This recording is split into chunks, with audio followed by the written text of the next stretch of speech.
A program that gives homeless people permanent housing is at risk of losing almost $2 million federal dollars. I'm Ryan Kennedy. And I'm Kristen Revington. Thanks for keeping it here with us at 5:30. After months of fighting, things are starting to look a bit more promising. Jaden Urban joins us live in the newsroom after looking into this. Jaden, explain the impact of this program.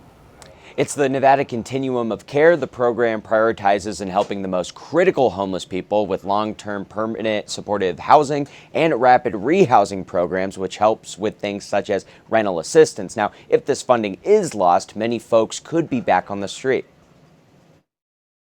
Any cut to housing is a huge hit. We desperately need to maintain these dollars to end homelessness in Washoe County. Right before Thanksgiving, the U.S. Department of Housing and Urban Development said it was going to make drastic cuts for homeless programming. The Silver State would have felt the squeeze to its Continuum of Care program. These were unexpected cuts that would have cut that program by $1.8 million.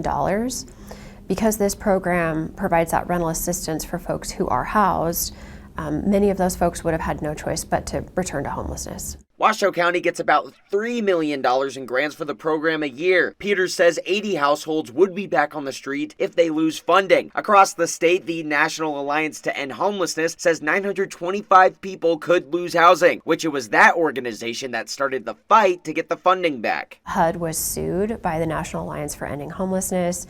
There was a court date on December 8th, and at that point in time, right before the court date, HUD withdrew the notice of funding opportunity and the grant application materials. After some back and forth in the courtroom, a U.S. District Court judge ordered HUD to restore applications for renewals. The renewal process that was established does give us quite a bit of hope and optimism that this funding will be maintained.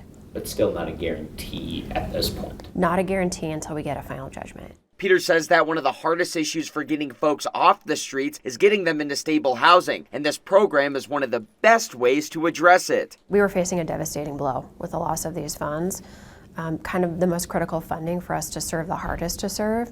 People who have limited or zero income, people who are facing things like severe mental illness. We have very limited options to be able to house those folks. Peters says that this funding was already approved by Congress, and it was for 2 years, and typically it's an annual process. So now the new application process is to try and secure that second year of funding that was already promised. Covering the story, Jaden Urban, 2 News Nevada.